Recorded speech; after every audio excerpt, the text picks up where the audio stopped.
you for agreeing to interview for this project. Can you introduce yourself, your name and your age? My name is Giang. I'm from Vietnam and I'm 26 years old. My name is Hoang and I'm the same age as her. Okay, and how long have you been together? On and off for 6 years now. 6 years. Okay, and how did you guys first meet? Well, we met in high school together. We were high school friends, and then we met each other again after from the stay for a summer break. Okay, and what do you think are the key components of a healthy and loving relationship? I think it's just being a loyal person and then be respectful to your partner. And also just general compatibility, staying together, getting along. Okay, and what insecurities did you have going into the relationship versus now? Sexual inexperience at the time. Now, Was it? I don't know. Insecurity. Maybe just the experience we had. Cause I met him when we were together when I was 20. He was pretty young age, and then not a lot of experience. and insecurities now would be like where we will be going forward together.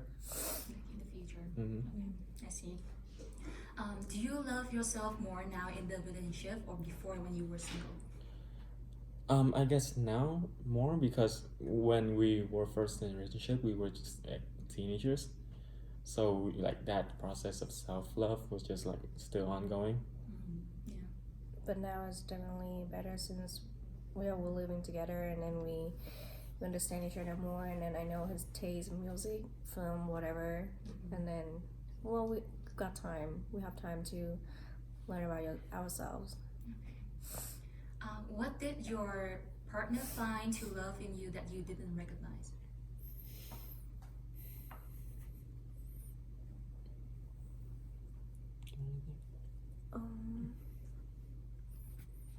Well, I mean, she finds me funny. Well, I knew that already, but I didn't know that I was that funny. Yeah. I see. Well, to me, I think it thinks that I'm like really honest with whatever I think of people of my life. That I always be honest with him. I kind of know that I'm an honest person as well, but then he make me like believe more that I'm really honest with everyone, like of my thought, that whatever, like my opinions on everything, it's just being honest. Yeah, to make you feel comfortable. Yeah. Good answer. So we'll move on to the next set of questions. Is it about the passion of the relationship? So what is special about your relationship that was hard to find in another relationship? Special. Well, we kind of like grew up together in that like during the 6 years that we were on and off. So we had that, you're not gonna go through that with another partner in the future. It's gonna be different. So this process of development that we went through is special just to us, I think. How are you? It would be the same things. We were based on friendship at the beginning. We're hanging out with as a group, and then I knew him like a little bit basic of him, like I know his style. Like he's really good at English class. When I was in high school, always top one, and then that's usually everyone know. And then like later on, when I met him after a couple years, then I even see more interesting in him. That it draw me in. That he's a really interesting guy. More than I thought. You're welcome. As your relationship has progressed, do you believe that acts of service that have sentimental value, such as housework, shopping together, have become more valuable than monetary gifts? I think it's a little bit of both, but to me, yeah, I think like I like to show my I like to show my love to her by doing like little stuff, buying food for her, sometimes cooking for her, cleaning her room, whatever. but she also prefers monetary gifts.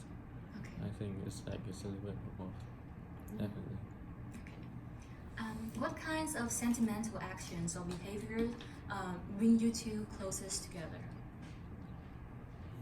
Just like a specific action, or Yeah, like everyday action, like when you go to work together, cooking together, shopping together.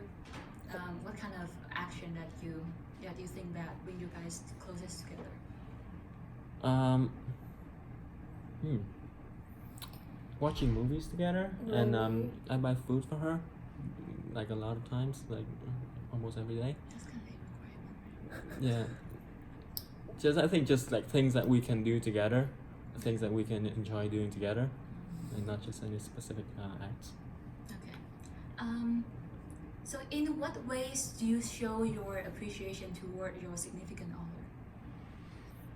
In what ways? Okay.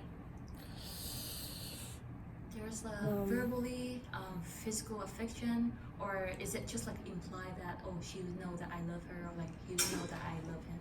A lot of physical affection. Yeah, well, to me, sometimes when I'm not working, I like to cook. But especially, I'll ask him, "What do you want me to cook?" I'm not a cooking person, definitely, but since the past years, like just since last year, and then I started to cook more and more, and then and I know for myself, I think I should. I mean, I know that what type of movies that he likes. He's from a film major, and then his taste kind of a little bit different than other people. So I try to understand that by watching really like Korean film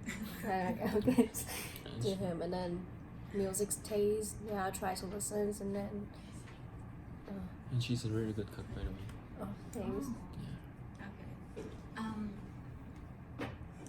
What would you feel if your significant other then does not show their appreciation for you? What if they didn't do that? If they didn't do that, would it affect the relationship? Yeah, of course. Yeah, like Yeah. I think like we need that. Like we need the affirmation. Even though I know that, like in the back of my head, I think we still need like the constant, reminder. I see. So how often should appreciation be shown in a relationship? I think Hourly. whenever you can. Whenever you feel like it, because it feels good to be, to Appreciated. be paid attention to and to be appreciated. Oh. So it's never too much. So what is the most effective form of communication for you as a couple? Talking, Talking, Arguing? definitely. working out disagreements. Yeah. When do you find it's when do you find it is easiest to communicate with each other and hardest to communicate with each other? Easiest to communicate when we're hugging, when we're embracing, when we're like pillow talking, and when it's easy, it's the hardest when we're not talking, when we're arguing, and usually I would just like when I'm angry and when she's angry, like we're fighting, and I don't want to be bothered. I want to be left alone, and she wants the attention. So we just like it gets worse from there. I see. Okay. So how do you get? There's a question about language barrier, but I don't think that's applied to you. Right? Yeah, you both speak the same languages. So how do you get over speed bumps in the relationship, like the highs and the lows, the conflicts? How can we get over it? Or Speed bumps. What is that? Again, a lot of talking and a lot of just like figuring out the other person out and how to ease to in that comfort zone and make them open up. And to me, it's just try to think for them, like put myself in their position, right? And then try to think, and then like should they do the same to me, or what if I'm not angry? What would my action will be different than now? So I would say just if you love them, try to be understandable. and also remembering the good times that we had. Like we had a few special moments, and we like to remind them, oh, if we ever had like troubles in our relationship, just let's think back to this moment and how much like we love each other. Yeah, I think that's a very big part of it. So what do you believe physical interaction is important in the relationship? Very, Very definitely. probably the most important. Now, given that you guys have spent some time like long distance relationship ever, so how does that affect the relationship without the physical interaction? Well, they say out of sight, out of mind, and we are all victims to that. We try, like, we FaceTime, we talk to each other on the phone, but it's like it cannot replace physical interaction. And I think it's absolutely vital. Yeah, I say to you. of course. Okay. So is playful flirtation more effective in showing love than just kissing and hugging? Do we flirt? Yeah. Okay. You do more than me. Okay, I guess. Yeah. I think like playfulness, like I think is a big part of a good relationship. Being able to laugh with each other and at each other, not being awkward. Okay. And how you keep your flirtation as the relationship progress? How can you keep? it up? How to keep it up? Keep it spicy. I guess figuring out different ways to compliment her. Yeah, and then he knows that I like him to dance. So he usually, even like when I'm mad or when I'm happy, like he would like start dancing out of nowhere, and that makes really cute and impressive. It's And my then mating ritual. Yeah. yeah, And that will be the end of the interview. Thank you so much Thank for you. participating. thank you.